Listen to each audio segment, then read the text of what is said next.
When you are silent, you remove the power from your enemies. Pag tahimik ka, babalik sa kanila yung mga masama na sinasabi nila. Pag tahimik ka, wala silang mapag-uusapan. Amen? At pag tahimik ka, sila maingay, lilitaw yung totoong ugali nila, na sila ay mga taong walang modo.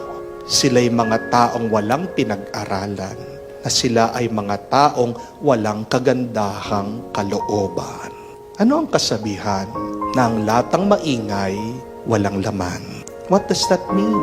That confidence is silent and insecurity is loud. Alam nyo na ha? Pag ang tao ang ingay-ingay, pag sinisiraan ka, insecure sa'yo yan. Ikaw ang mananalo, ikaw magwawagi, ikaw ang lilitaw na mabuti at tama, tumahimik ka lang. My dear friends, remember this also. Do not waste your words to people who only deserve your silence. Kung binabastos ka, hindi ka nire-respeto, hindi para sa kanila ang inyong mga salita.